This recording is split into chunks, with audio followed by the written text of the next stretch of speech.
What's going on, pickleballers? Today's guest is your APP Atlanta men's singles silver medalist. Could have been gold. There was a little controversy there. We'll get into it later. Former UCLA tennis player, former professional tennis player, now an MLP signed pro starting in 2024 through 2026.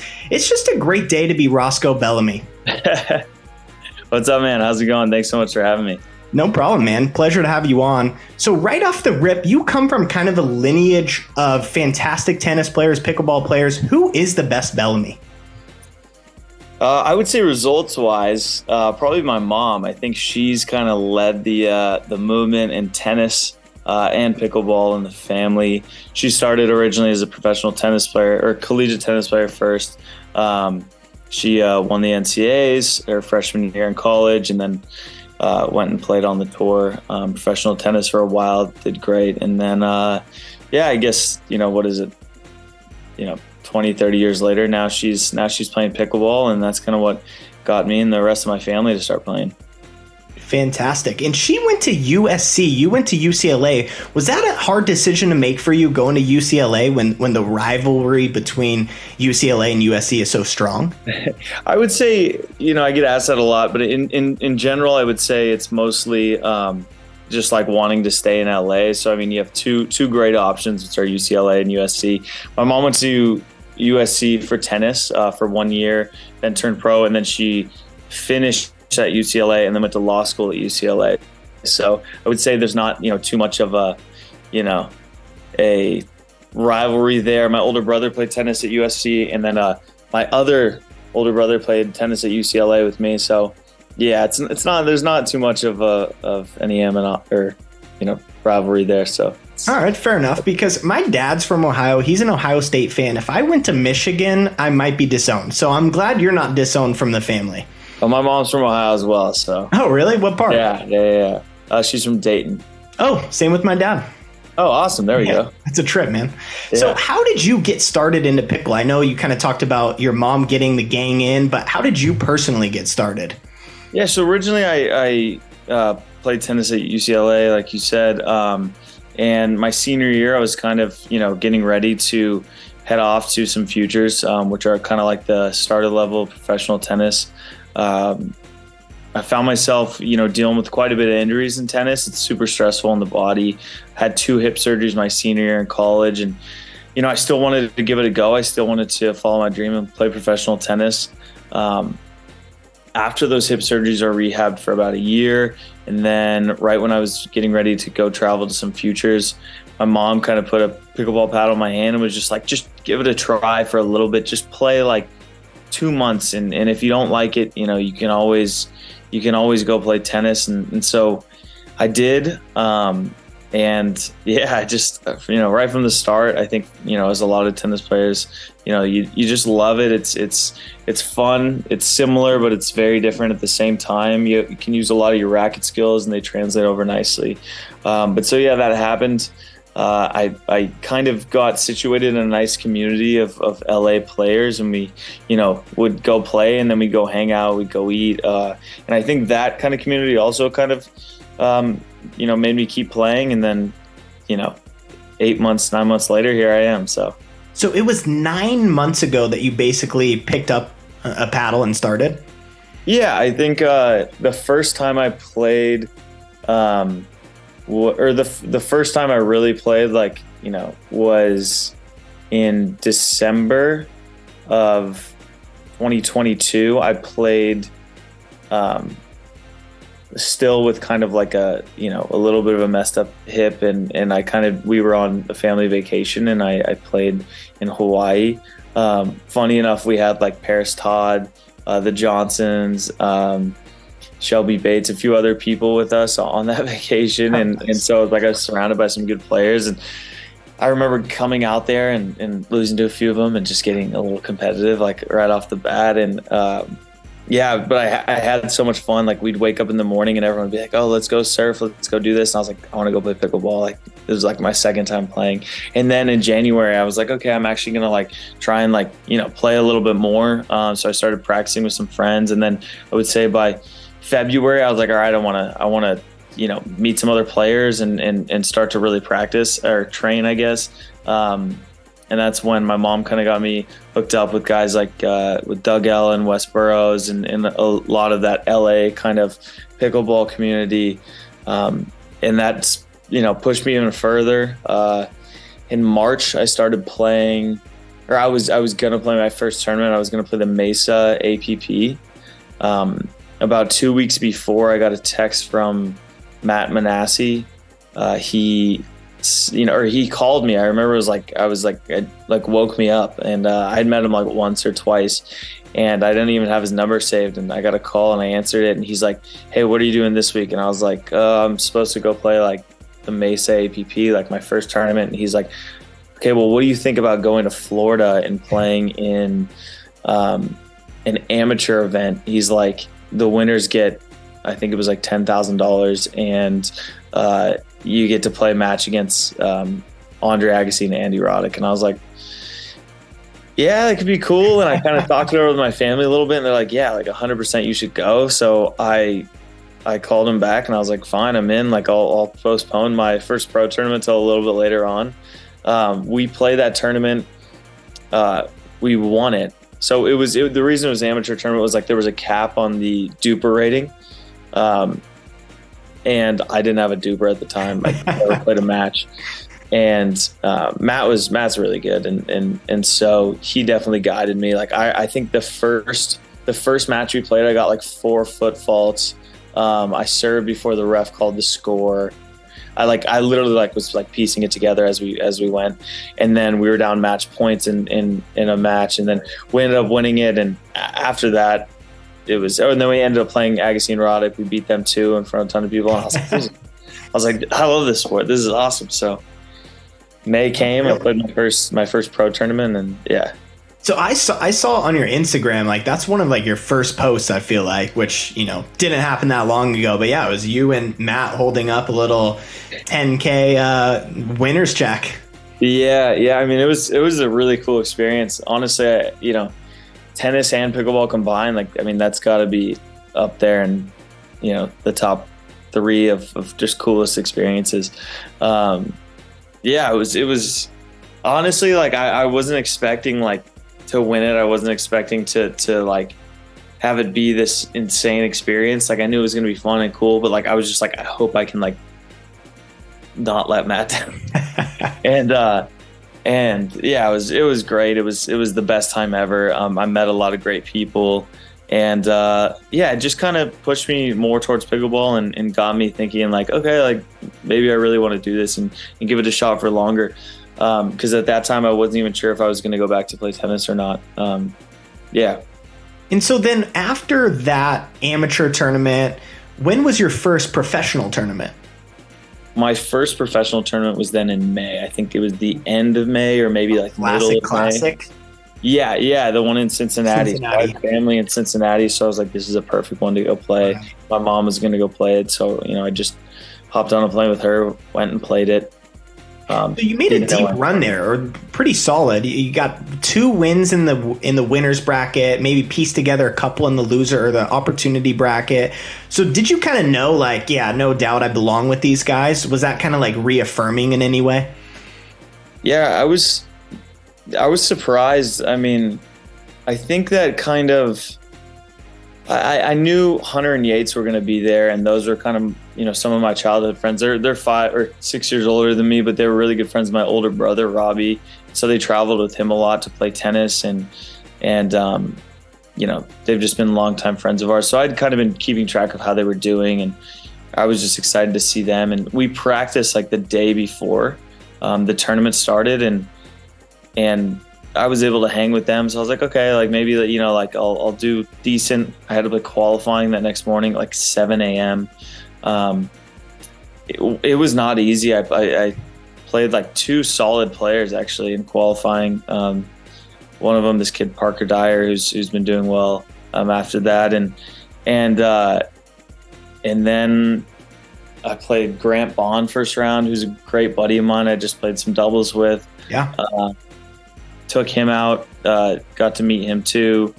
Played Frank Anthony Davis, who's, from what I know now is an absolute legend. And legend. I mean, he put me through the ringer. I remember after that match being like, I don't know if anybody will walk after this. I mean, he made me play so many balls, was able to sneak that one out after having match points in the second, and then he won that set, somehow won that, and then ended up playing my buddy Yates, which is like the weirdest thing ever, and was up a set in 4-1 or a game in 4-1, and lost that. But it was fun. I had the best time, and met a lot of great people as well at that tournament, and my doubles clearly was not at the level of my singles yet, and so I knew I had to work a lot on that. And yeah, it was a great introduction. I feel like every tournament I've gone to is more like fuel in the tank to kind of keep on playing and doing better, and your community and contacts in the pickleball sport kind of grow, and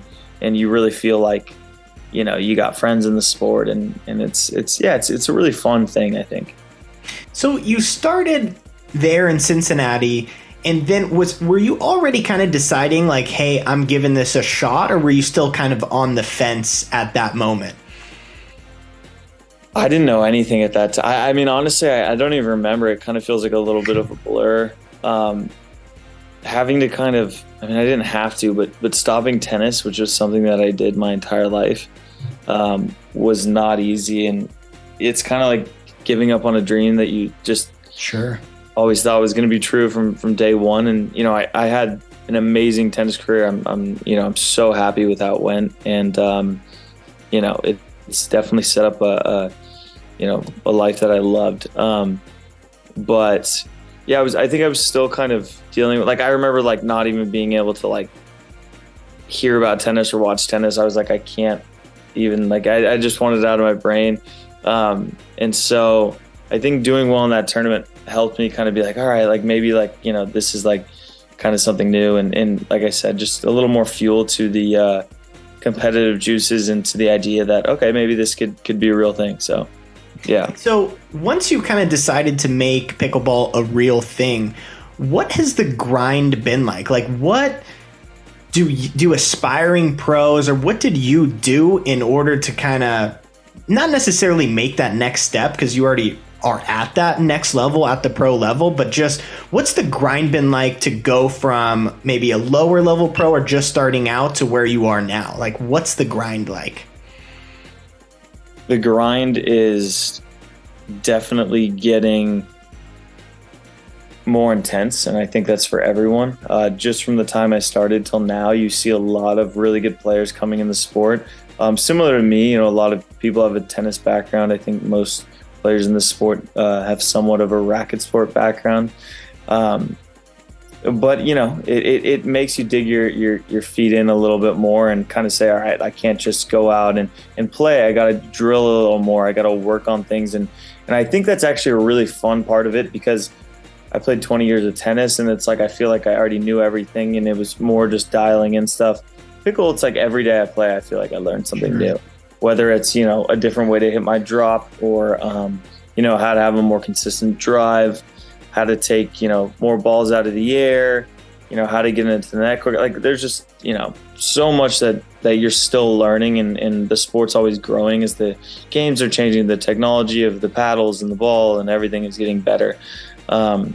So you really have to spend that time, not just in tournaments, but on the practice court, training, drilling, honing in on certain shots.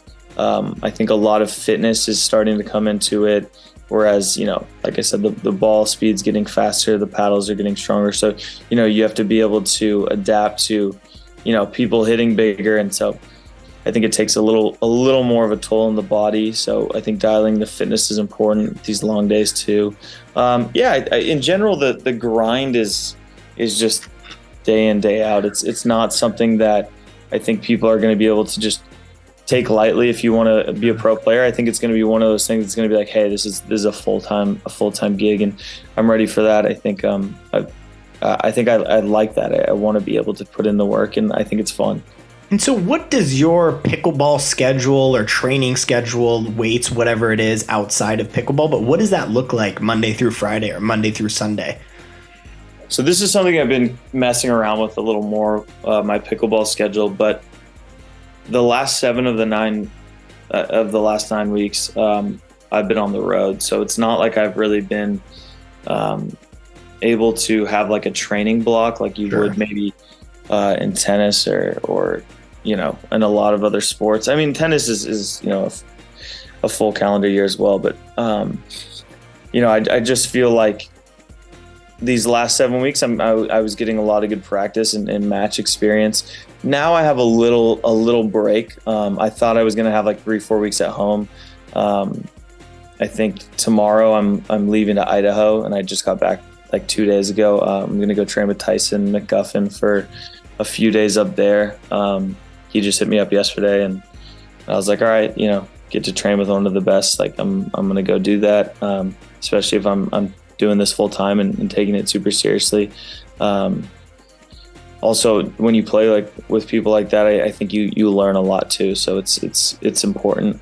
When I'm at home, I kind of am drilling, training, doing fitness, honing in on certain shots, like a mix of that. But it's something I've been messing around with lately. So I don't have like a perfect answer for that. But I think moving forward, that's something that I'm going to keep on messing around with. But yeah, just a good mix of drilling, training. But is it pretty much like it has to be an everyday type of thing, or is there off days occasionally, or maybe like active recovery days, or what does the playing versus drilling look like as well? So that depends on the tournament schedule. If I have a long singles day, which I did in Atlanta, when I got to Championship Sunday, I mean, I was dead the next day. I woke up that next morning and I was like I couldn't even walk. It was just like, you're so sore. You played from 8 a.m. to 6 p.m. So if you have a day like that, yeah, you definitely need an active recovery day. You have to be smart about it. You really have to dial in your eating, whether you're stretching, whether you're doing an ice bath, something like that to kind of regenerate your energy in your body. In terms of training, I think if you're just, let's say I have a week at home, I want to probably be doing 3-4 days of drilling, 3-4 days of games and practicing, but making sure I'm getting 1 to 2 sessions in per day. Sure. With some fitness probably every other day, and then some stretching every night. As far as drilling, how many hours, let's say on those 3 to 4 days, like how many hours of drilling do you try to do? So let's say I would play, 2 hours in the morning with a buddy, and we'd be drilling. So our mutual friend Matthew Marceau, for instance, he comes over a lot, and we'll do probably an hour or 2 hours of just drilling, and then I might have a game scheduled later in the day, whether that's singles. Gabe Joseph lives nearby, so sometimes I'll try to get in some singles with him, although he teaches a lot, so it's kind of hard sometimes. So if I can do that, that would be great. Definitely, 1 or 2 days a week of singles, and then probably doubles is a little easier to schedule. So a mix of that. Definitely at least 1 practice per day, sometimes 2. And what are you like drilling on when it comes to doubles? Like your singles game's fantastic, doubles is kind of getting there, but what do you look for? What are the things that you're focusing on when it comes to doubles? This is a funny one, I think, just because for tennis players it's a little odd to play doubles. They're not odd, but it's definitely the one that takes the longest, right? Tennis players get singles quicker, and so if you talk to most of these people, they're training and drilling doubles most. Just getting the reps in, right? A lot of dinks cross court, a lot of drops, a lot of fast hands. But if you want to take it a step further, maybe having someone feed you, just out of the air attack volleys over and over and over and over, and to the point where it becomes boring. I think you have to have that kind of intensity to really separate yourself from some of the other competition. You want to just see these balls so much that you feel like they're just, you can never miss them. And of course that's not going to be the case. But for me, it's just reps. I just want to get in as many drops as I can, as many, dinks as I can, and just drill till I'm like, I don't want to do this anymore. I feel like you have, I mean, for singles, it works out really well, but I think doubles too, you must have a very long reach. I saw online, it says you're 6'5". Is that accurate, or is that you kind of, buffering it up a little? No, that's accurate. So for singles, it's great. And I would imagine for doubles, it puts you in a unique position as far as just certain shots you can hit that others just might not be able to get to. Have you kind of been messing around with certain angles that maybe traditionally don't make sense for a lot of players, but for you, it's no problem? Or how have you been navigating your additional reach that probably a lot of players don't have? Yeah, so the reach is helpful, right? Especially if you're sitting on that kitchen line. The closer to the net, the more of an advantage you have, and if you can reach a little further, that always helps. A big part of kind of learning how to use my reach was playing with players that would say, hey, you need to do a little more of this, right? I think it was Wes Burrows I was practicing with one day that was, I was standing a little bit off the line, letting balls bounce and kind of speeding them up more off the ground. And he's like, you need to sit on that line and make the other person feel a little pressure. Just because I'm bigger and a little longer, I can kind of create a little bit of a smaller area for the other player to dink. And so they might, draw a few airs from that, or maybe pop a few balls up. But just creating a little more pressure. I would say if you don't know how to use your length, which I didn't for like the first 5 months, it's not like you have an advantage too much. You really need to know how to set yourself up to use your reach. That's all come from drilling. Like I would say 95% of me learning how to use my reach has come from playing dink cross court games or dink down the line games, and maybe hitting an aggressive push dink and then getting on that line, bending my knees down and sticking my paddle out and trying to make that other person feel like, oh wow, I have this much court to hit it in, or he's going to take it out of the air. So a little bit of pressure and a little bit of aggressive dinking is kind of, I think, a good start to use my reach.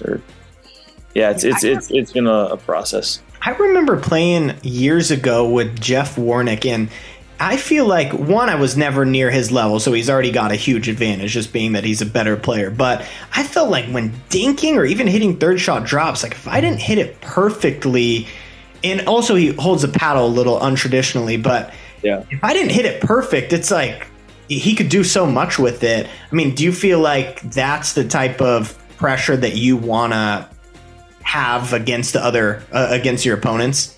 Yeah, for sure. I mean, you want to make your opponent feel like if they don't hit a perfect shot that they're gonna get attacked. And so Jeff is he's been playing for a long time, and he's super unorthodox. So it's like you just never know what he's gonna do. But that's the type of feeling, right? Like, you don't know what's going to come from him, so you're almost on edge, and it puts pressure on you.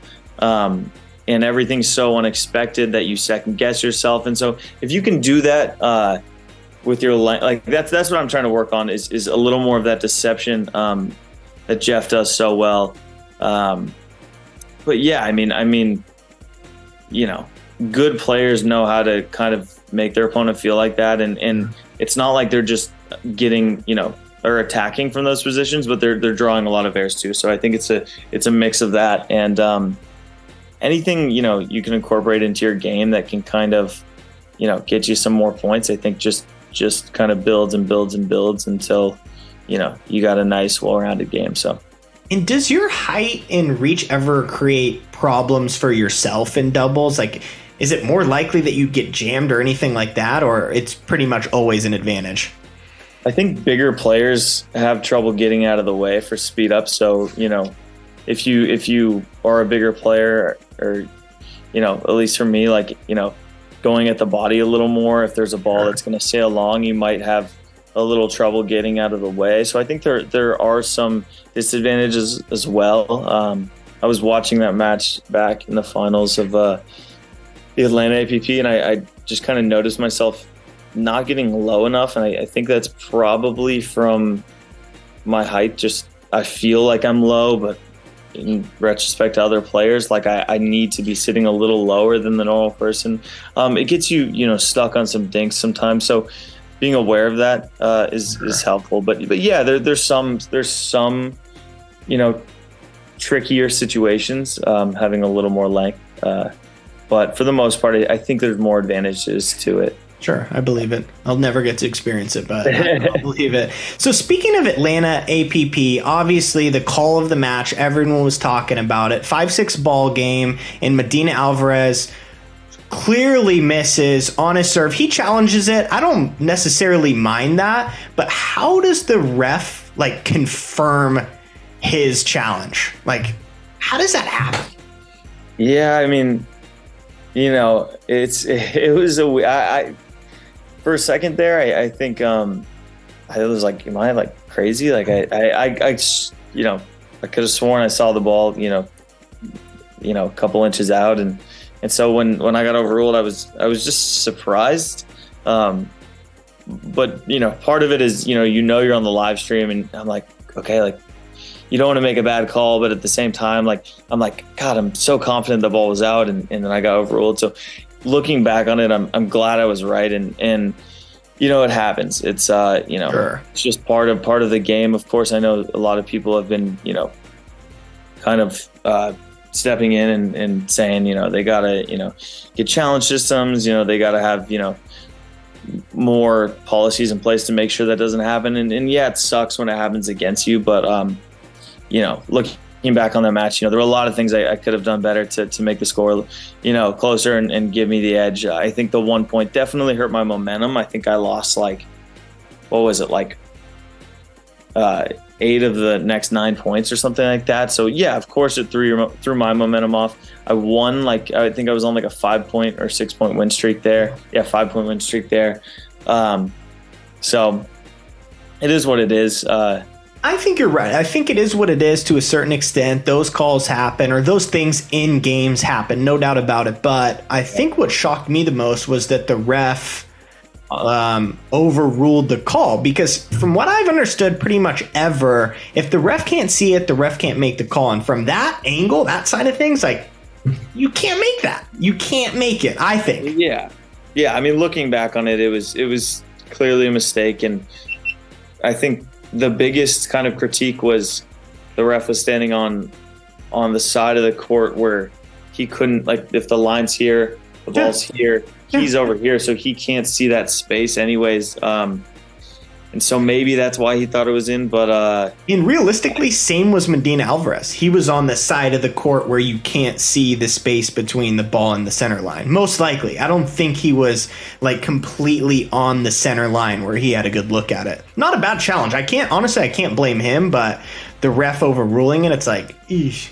And it went viral. It was crazy. I was a little confused when he challenged it. I think maybe he was just, double checking and seeing. But we were both, we were both right on that line. So Sure. I can't imagine that he saw it in, Yeah. considering it was, looking at the video review, it was clearly out, but it is what it is. It happens. And, there's no hard feelings. I think, maybe it's good if they, make some adjustments and get some policy changes in there to make sure it doesn't happen. It sucks because, it's a final and it was on video, but Yeah. I played him in the winners bracket final, and Yeah. at 10-all in the second set, he hits a passing shot. I would say it was the same amount out on the baseline. You have 6 people sitting on the baseline there. You have Yates Johnson and a few other players just watching the match and happen to be sitting on that baseline. I call it out. The ref overrules it, and I was again positive it was out. Everyone on the line was saying it was that far out. But I'm sure I've had some go my way as well. Sure. So it sucks. It's a terrible feeling when it happens. But I think they're gonna make some changes to make sure the line calls are just a little more accurate, and that confusions like that don't happen, because it is hard to see with the eye. Sure. With people hitting hard like they do now. So. Got some community questions for you. The first one is from Zach Romanzi. He said, when are you and Caleb finally going to make a Pro Dubs appearance? Caleb. I think he's talking about maybe Caleb Chargavarthi, one of my old tennis buddies.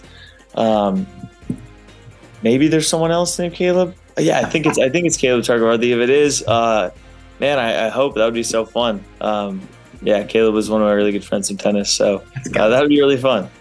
Right on. Next one, where did you learn all of your trick shots? I don't know. I growing up, I played a lot of doubles at the Palisades Tennis Center, which was this place I grew up playing at, and a lot of the group I was with, would use kind of obscure shots and kind of unorthodox shots to get some free points. And maybe it's just honestly, I like to say it's a bad habit, because you see the highlights, but sometimes it doesn't go my way as well. I think in pickleball you're actually going to see more of maybe those reverse shots and right. A little bit of innovation, rather than just like standard kind of, I don't know, just volleys and reaction shots. I think you're going to see a little more of the tomahawk, I think is what they call it, or pancake shots, a little more innovation. So just honestly, it comes from drilling and just like some bad habits. So, but is that ATP, the reverse ATP? Like, is that something you're drilling, or that just like happened? Yeah, I've definitely done that a good amount. I think in practice, not on purpose. I think I have a harder time snapping with my wrist here, and I think I get a little more power from the front of or back. Yeah, I think the front of the wrist. So it's just especially when the ball's behind me and I need to basically get it to go back in the court, I think it just gives me a little more leverage, and those tiny things go a long way in pickleball. Like I said, a lot of them don't go my way, but fortunately there's been a few that have. So right on.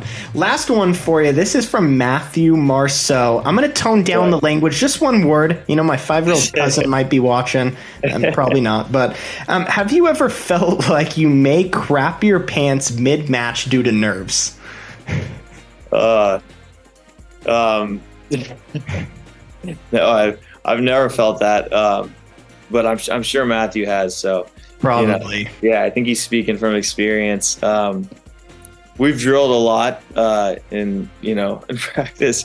So I think maybe I don't know. Maybe there's some stuff he's not telling me. I mean, is that how he feels when he's drilling with you? Just that constant. I think so. I think I've tagged him with a few shots, but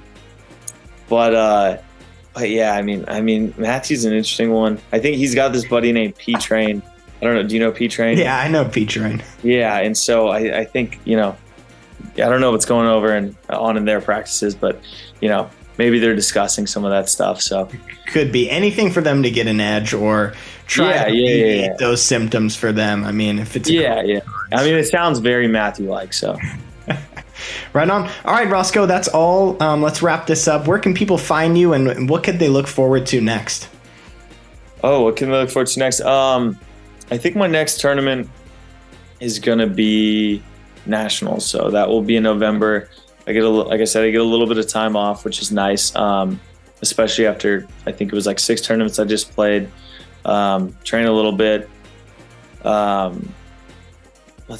nationals, and then I'm playing a tournament that's being put on by the Kitchen in Austin the weekend after that. So those 2 tournaments, schedule's always changing, so I will get back to you on that. But cool. And where can people find you? My Instagram, Roscoe Bellamy, just my name. I think that's my name on probably all socials, but I think Instagram's what I use most. And some pickleball tournaments. Cool. Right on. Roscoe Bellamy, everyone. Thanks so much for having me, man. I appreciate it.